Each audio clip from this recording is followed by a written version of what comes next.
Hi, my name is Mark and today I'd like to tell you more about a game called Life of the Amazonia. This is a game I got for review from Bad Comet Games. Thanks for sending it. And Life of the Amazonia is a game for 1 to 4 players in which you will create a beautiful jungle full of flowers and trees and different types of animals. This is the retail edition of the game because the game was also on Kickstarter. I got a retail edition, but together with the base game, I also got some expansions with deluxe tokens and one small gameplay expansion. So remember about this when you will see some of the components during the rules explanation. In a second, I will show you how the game plays and what the game is about, and then I will tell you my opinion on this game. This is Life of the Amazonia prepared for playing. This is not everything. There are a few elements that are not in the frame of this video. I didn't want to put them here because there are already a lot of different elements. The goal of the game will be to create the best, you can say, jungle with different animals, with trees, with flowers, and you will score points for that. Mostly in the game you will score points for different types of animals that you will place in your jungle. Let me tell you about different elements that we have on the table here. First, we have this waterfall, and this waterfall has got 3 different tracks. You will progress your marker on those tracks depending on your actions. The leftmost, or should I say top track is for building or for adding terrain tiles to your jungle. Whenever you buy a terrain tile, you will take it, add it to your area, but you will also progress on this track. The second track, you can progress on it when you buy a tree. Trees, they look like this. You can add them to your jungle and they will not give you any points, but a lot of other cards, animals, they refer to trees in your play area. And the last track is for flowers. Trees can be added into forest and flowers are added to the river areas in your jungle. There is a 4th track that tells you how many of these resource tokens you can keep in between rounds. So you will progress on those tracks.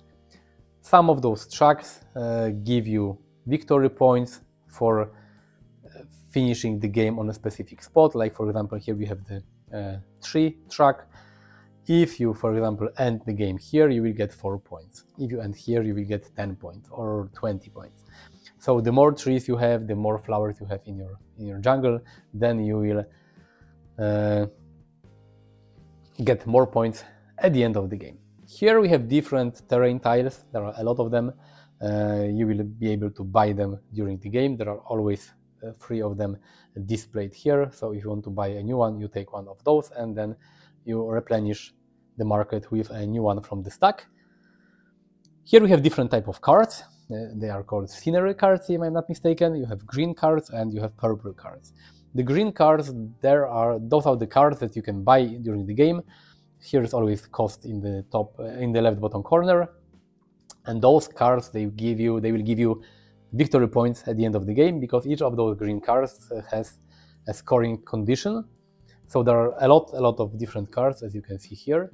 You can have 4 of them. You can get 4 of them during the game. So you will maximally be able to score 4 of those cards.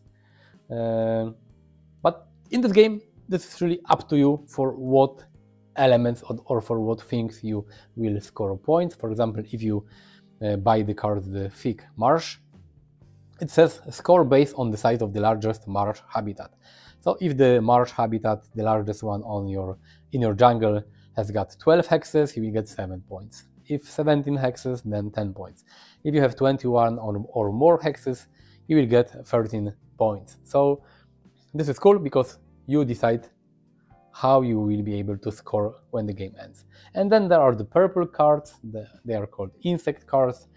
They also have a cost, but they give you just like one-time bonus. If you buy one of those purple cards, you will buy it, you will do what the card says, and then you will discard this card and replenish the market here. So 2 types of cards, the waterfall, different tiles, and here we have different animals. And the animals in this game, are most important because they will give you most victory points. This is how an animal card looks like. You have giant otter, for example. This tells you how you have to place this animal into your jungle. This giant otter will occupy 2 hexes, and 2 of those hexes, they need to be of the same type. So if this is, for example, your jungle, if you want to place giant otter, you have to place it like this, or like this, or like this, but you cannot place it like this because those hexes are not of the same terrain type. So if you want to buy an animal, you have to pay the cost shown here, and then giant otter will give you a score based on the number of hexes in its habitat. The more hexes in the habitat where giant otter lives, the more victory points you will get. And each animal will give you different scoring conditions. This side of this card, this is side A, there's also side B, and there is side C and side D in the game box. Each side is like a different variant and will give you different scoring conditions. Like this giant otter scores 1 victory points for each life placed in its habitat. So this scores for life, and this scores for hexes. So side A is recommended for beginners, but if you play this game a few more times, then you can use any side that you want. There are always 8 animals in each game. If at any point 5 of those animal cards are empty, like there are no more meeples to buy, to use, this triggers the end of the game. The players who took the last of the 5 animals that are empty gets this token. It will give this player 5 victory points. Then each player plays 1 more turn and the whole game ends. So the game ends when 5 types of animals are gone from the market. One thing I want to mention that I told you, but I didn't tell you yet, is that I have the retail edition of the game, but I have all those deluxe components upgrades. They are sold separately, like in a separate boxes, and you can get those. Here you can see you have the wooden resource tokens. Normally they are made from cardboard. All those trees that I have here are also like wooden trees, and normally in the box you have the cardboard wood and cardboard flowers. Here they are made from wood, but all the animals, the beautiful animal meeples, are the same in each edition of the game. So this is cool. No matter if you buy the normal edition, Kickstarter edition, if you buy the upgrade or not, you will always have all those cute animal meeples. So this, everything I showed you to this point, is basically the market and are the elements that you'll be able to get and to buy during the game. Now let's go to your player area. You start the game with 1 tile. This is like your camp, your basic tile. And from here you will add more tiles to create your jungle. Each tile has got 3 different terrain types: marshes, rivers, and forest. And on some of the hexes there are some icons, and those are the bonuses that you can get when you place something on this hex. So for example, if you manage to buy a tree and you place this tree on here, you will get this bonus, and this means that you can take 1 additional resource from your bag. Here you can remove 1 of the resources that you have, and here, for example, you cannot place a tree, but for example, let's say that you place a flower here, you will get 1 seed. Seed are like some additional resources in the game, and they work like a wild symbol. So this is like a wild resource. You can use the seed as any other resource in the game when you pay for something. Then, apart from your starting tile, you get 1 unique animal. This is, for example, armadillo. There are more of them in the game box. You randomly take 2 when the game starts, and then you pick 1. This is your unique animal, and only you will be able to place this animal into your jungle. This animal doesn't have a cost, so you don't have to pay anything, but it's got a special description how you can place this animal into your jungle. This is the type of terrain it wants to live in. Armadillo can live anywhere, but here it must be on a habitat that is at least 7 hexes. So armadillos, they like to live in a bigger habitat. If you have a habitat with 7 hexes or more, you can take this meeple and place it into your jungle. When you place this special animal, you will get this ability, and this will last for the rest of the game. Here, when placing a terrain tile, 1 of those, choose any 1 bonus on that tile and collect it. So normally, if you want to collect those bonuses, you have to place something on them, flower, tree, or another animal. But thanks to Armadillo, whenever you take a tile and add it to your jungle, you can collect one of those bonuses for free. And each special animal has got a different ability that only the player who owns and who plays this animal into a jungle can use. And the last thing, but I would say most important, are all those resource tokens. There are 4 types of resources in the game: money, leaves, water, and fruits, and you will spend them to buy different things in the game when you perform different actions. When you start the game, you have your bag. In this bag are 10 tokens. The rulebook tells you exactly what tokens to use, but they have low values like 1, sometimes they have value 2, but that's basically it. In the game, you have all those huge trays with more advanced resources with values 2, 3, and 4, and they have a cost. Whenever you buy a resource in the game, you will add it to your discard boat. There is a boat, and whenever you spend a resource, you add this resource to this boat. When your bag is empty, then you will put all those resources back into the bag. But basically, you have all those resources. So during the game, you will probably buy better resource tokens to be able to buy different things here. And how the game plays. The rules are quite easy because each player performs all the actions that this player can do by spending all the resources that you have in your hand. When you finish, when you do all the actions that you want, then the next player plays his or her turn, and the next player, and so on. It will go back to you. As I said, the game lasts as long as there are not 5 empty animal cards. When 5 animals are gone, the end game triggers. So what you can do in your turn. At the start of the game, you will draw 5 resources, then you will draw 5 more at the end of each round, each turn. In between your turns, you can store as many resources as you want, as you have here on this track. When the game starts, you can keep 1 resource. 1 resource can be unspent, and you can keep this 1 resource for the next round. Here you can use 2 or 3 if you upgrade this ability. And you will spend those resources on different things. Basically, water is used to buy cards, and water is used to buy flowers that you place on the river. Leaves are used to plant trees into your jungle or to add all those terrain tiles.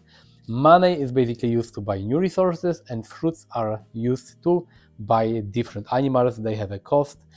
Usually this cost contains some amount of fruits, and you'll use fruits to buy those animals. You can perform 8 different actions. You can do as many of them as you want in any order, as long as you have the resources to pay for those actions. So first action that you can do is to buy resources. For example, if you would like to buy this leaf token with value 2, you have to spend 3 money, or 6 money for this one, or 9 money for this one. So you can buy as many resources as you want, as long as you have money to buy them. At any point in the game, as I said earlier, you can use seeds. 1 seed is like 1 resource of any type you want, like a wild token, and you can always spend any 2 resources to virtually get 1 resource of the kind that you need. So if I want to buy something for 3 money and I only have 2 money, I can say that those 2 water tokens, they give me 1 coin, additional coin. So I have 3 coins that I can spend. So anytime you can use 2 tokens of any value to get 1 resource of 1 value. So you can purchase resource tokens. Then you can place terrain tiles. If you want to place a new terrain, you have to move on this top track on this waterfall, pay the required amount of leaves. You will take 1 of those tiles and you will add it into your jungle. Those tiles, they have different types of terrain, and if hexes of the same type are connected, they create a habitat. So now, for example, this habitat, we have habitat a river with 5 hexes, and then we have 2 forest habitats, and we have 2 marshes habitats. If I connect it like this, then I have a marsh habitat of 5 hexes. So you can spend leaves to buy terrain. Then you can spend the resources shown on any animal card, and you can take this animal, place it on the required hex on your jungle, and this animal will score points at the end of the game. The fourth thing that you can get is you can get trees. You move the tracker on this tree track on the waterfall, you pay the required amount of leaves, you take 1 tree, and you add it into your jungle. And that's it. As I said earlier, the trees, they don't give you anything, any points, but some animals and some cards, they may require trees to give you a victory points. You can buy aquatic flowers. This is the last track on this waterfall. You move your marker to the next available space, and you will pay the required water to add 1 flower to your river. The sixth thing is that you can purchase one of those cards. Green cards give you victory points at the end of the game. Purple cards, they give you one-time bonuses. You will pay the amount, you will take the card or trigger the ability, and you will replenish the market with a new card. The seventh thing is to expand storage. Here, as I said earlier, you can pay water to be able to store more resource token in between rounds. And the last thing that you can do, you can purchase a bonus with your money. Here are 4 types of bonuses. For 4 money, you can move one of the animals on your jungle to a new space. For 5 money, you can take one of those tokens from your boat, discard boat, or from your play area, and you can remove it from the game.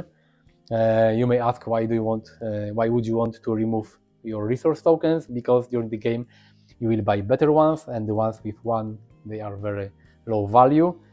And if you know maths, then the more tokens you have in your bag, the more difficult it will be to get the better tokens from the bag. So during the game, when you buy better tokens, you will want to remove the low value ones from the game completely. For 7 mana, you can buy 1 like simple tile. This is like 1 hex that you can buy for 7 and add to any place in your jungle. You can even cover one of the hexes here, so I could take this and I can cover this to create a bigger marsh habitat. And the last here, for 3 leaves, you can buy 1 seed. And those are all the 8 actions that you can take. As I said, you can take as many of them as you want. You can do them in an order. You don't get change in the game. So for example, if you have this token and you want to spend 3 coins, 3 money to buy something, but you have only token with value 4, you cannot spend 3 and get 1 coin change. You have to spend the whole token. So if you pay with higher value tokens for lower value stuff on the table, then you will lose the remaining money. Unspent money is gone. It's not like you get another token with change.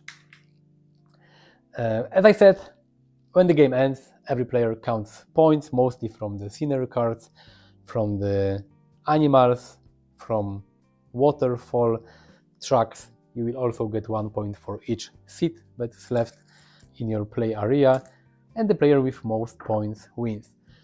If you play the game solo, you will play against Automa, against a bot in a way, because the bot has got this small board, small card with 20 spaces. It's side B and side A. And at the end of each round, you will move the Automa tracker, the marker 1 point to the next circle. If the circle is empty, nothing happens. If it shows a bonus, you will get this bonus. And if it shows this comet, then you will take 1 of the tokens from the Automa tokens, and you will do what this token says. Usually Automa will discard a specific type of animal. It will discard one of those cards from the display, and it will move Automa on one of the tree or flower tracks forward. As you can see, when the game starts, a lot of spots do nothing, but the further you are in the game, the more comets are here. Whenever you move the tracker to this bell here, the game immediately ends. When you play solo, the game doesn't end when there are 5 animals depleted, it ends exactly after 20 rounds. You will calculate your score in a traditional way, but then you will subtract the amount of points the automa scored for the flower and tree track. But in the game, you don't just play for points, because you have these 9 solo scenarios that are here in the rulebook. The first mission is the basic one, and you play just a regular game. If you score 70 or more points, you get the bronze medal, then the silver one, and the gold one.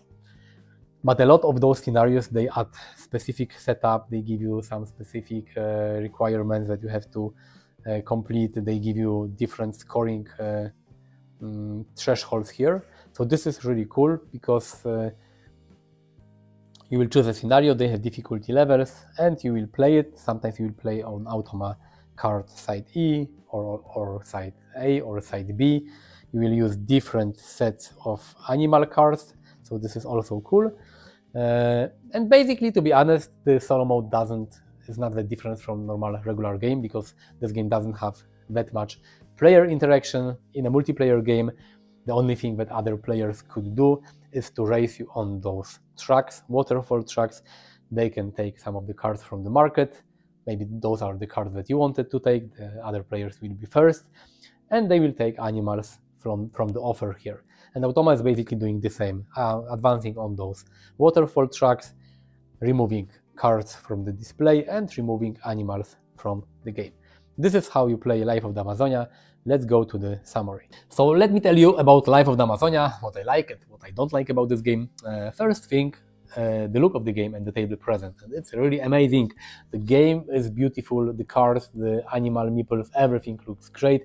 Even the basic retail edition without the deluxe components, it looks really nice. The waterfall, when you set up everything on the table, it's a game that is really a joy to look at, and this is great. The second thing that I really like about this game, that is surprisingly crunchy. I've heard that it's like Cascadia on steroids, but you know, when I look at the box and and the rulebook, I thought, okay, I will add some animals to my jungle, some trees, some flowers, and that's it. But no, this is really a crunchy game with a lot of tough decisions. You have planned this game, you have to plan everything really well, you have all the resources, you have to manage those resources, so this is a crunchy game. And the resource management and back building is really fun, because you start with some basic tokens, and then you have to buy better tokens to be able to do anything in the game. But you have to be careful, because if you buy too many tokens, or if you don't remove the weak ones, the low value ones, then you will have too many tokens in your back, and it will be hard to find the better ones inside. So yeah, this is really fun.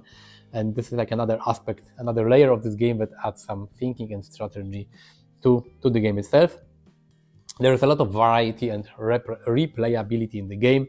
You have these 8 animals, but there are 8 different like variations of each animal that scores differently. You have all those scenery cards, the scoring cards, the insect cards, the unique animals. There are a lot of them. And with the small expansion that is available on Bad Comet website, you get even more unique animals and one additional site for this. And there's one site in the expansion that allows you to create your own scoring rules. This is really cool. A lot of variety. Your jungle will look differently each time you play the game, because those tiles are shuffled and taken randomly from the stack. So cool. I like that there are a lot of options each turn. You have 8 actions to choose from, and okay, these actions, they depend on the resources that you randomly take from the back, but you have a lot of choices, and when you play the game, you feel that all the choices are yours. You can have a strategy, you can plan the game. It's not like, let's say in Cascadia, that you take one tile and one animal and that's it. Your decision is which couple of animal and terrain take from the 4 available. No, here everything is up to you. You decide what scoring cards you get, you decide what animals you will get, you will decide how to create your jungle, what type of resources you should get. So this is really nice. The deluxe tokens are really cool, I like them. They are made from wood, and the back building mechanic and drawing the wooden tokens from the back is really nice. The trees look nice and the flowers, so I have to say that the wooden components are really cool. The cardboard ones, not so cool. I will tell about it in a second, when I will tell about some things I don't like about this game, but the deluxe components are really cool. And I like the solo mode, even though this is like a simple automa that only basically automa doesn't score points. Mostly it only takes away some animals and it removes some cards from the market. It also advances on the flower and tree track, but you will only deduct automa points from your score. So basically it's like a beat your own score type of game. It's really fun, it's really interesting.